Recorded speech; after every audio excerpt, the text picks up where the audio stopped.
AI is obviously a shill for the globalists. Please tell these guys. It's Tony time, bitches! Welcome to Tony's MMA Corner, the only MMA channel that Dana actually likes. That's right, Ariel. You're a putz. I am your host, Tony Sepulveda! And today, there's plenty to go over in the MMA world. Before we get into all that, make sure that if you are not already part of my email list, click the link in the description so I can be in your DMs. This weekend, a card that a lot of people weren't too excited about was surprisingly very exciting. And ironically, this is not something that's very surprising. This tends to happen a lot in MMA. It's one of the things that boxing doesn't have. The ability to have a card that on paper doesn't look like much end up being very exciting just because of the nature of MMA. On the night, Michael Johnson, who we haven't seen in a while, got sent back to the Shadow Realm. So it turns out we may not see him for a while longer. In the main event, Mackenzie Dern had one of her best bouts ever, purely based on the fact that there was so much buzz about it. I'm gonna be honest, I watched every other bout besides that one. And the only reason I watched it, because Uncle Dana was spreading so much praise about it, I was like, fine, I'll watch it. And he was right. Mackenzie Dern has that dog in her. Her performance was so brutal that the MMA community has dubbed her the new mythical fighter. Single mother, Mackenzie Dern. I expect a lot of people in the MMA community to be sliding in her DMs. And let's see how much success single mom Dern has in MMA. At the post-fight press conference, Uncle Dana did not mince words when talking about Francis Ngannou. Now, clearly, it's not something he probably wanted to talk about, but you know how the MMA media is. They love to stir the pot, and once Francis was mentioned, Dana White did not hold back.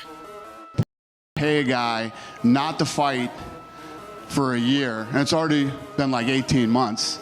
He's fought 3 times in the last 3 years. The day that we released him, I knew exactly what was going to happen. And Francis wants to take 0 risks. Doesn't want to take any chances. And he obviously didn't want to take a chance against Jon Jones.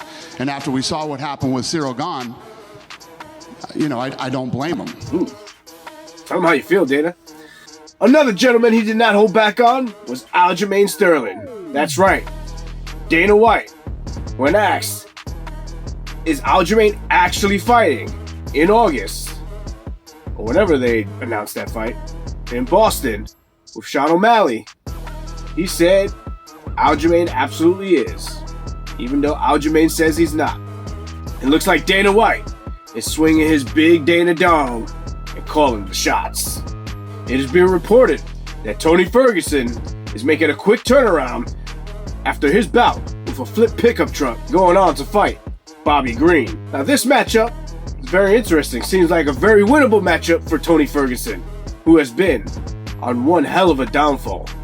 So I'm pretty sure that the MMA community would love to see vintage Tony Ferguson, in which he chops up Bobby Green. In boxing news, once again, boxing had one hell of a matchup. Still, somehow, the combat sports gods did not shine upon them. Because although the match was certainly excellent, as Lomachenko and Devin Haney put on a great show, it was shrouded in controversy.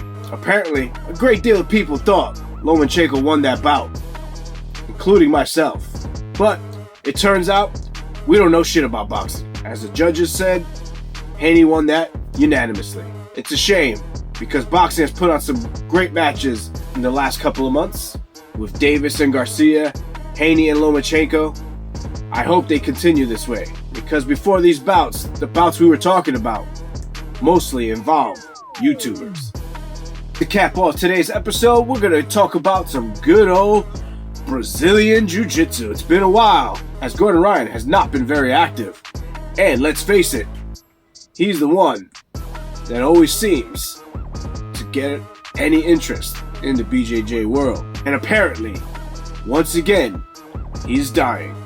On his Instagram, he detailed everything that's been going on with him the last few months, which explains why he hasn't had a match booked.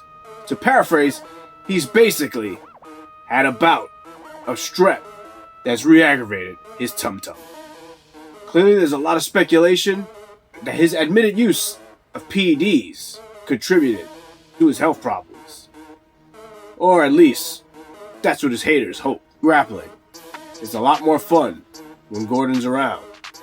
So hopefully he returns. However, his teammates did shine this weekend at the Who's Number 1 event, as the Norwegian David Asari made his debut on a big stage and did very well. David Asari, and I hope I'm getting his name right, started getting some star power by getting the rub from Gordon Ryan, in which Gordon said that David had choked him unconscious in the training room. If you could do that to Gordon Ryan, even in training, there's something there with this Norwegian. Look at him. Certainly looks like a native of Norway. Looking forward to what his career holds. The unholy alliance between Nicholas Marigali and Gordon Ryan continues to prove beneficial for both gentlemen, as Nicholas Marigali runs through Pedro Mourinho. He even called his shot, just like his ally Gordon Ryan, in which he airbrushed a triangle on his gi, and then catching Mourinho in the mounted triangle. In a match that, I gotta say, I was actually interested in seeing. Marigali is showing the same dominance that Gordon Ryan has in no gi and the gi, thus making it a little bit more entertaining.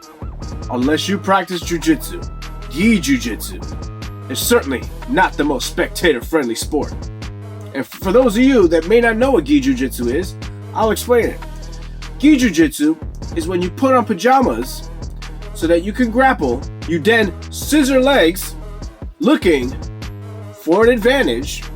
An advantage is when you almost do something. And once you get that advantage, you stall for the rest of the match. At least that's what it's been until Nicholas Marigali decided to change that. So let's see if he can make a sport that is notoriously not spectator friendly into something that'll make him money. Time will tell.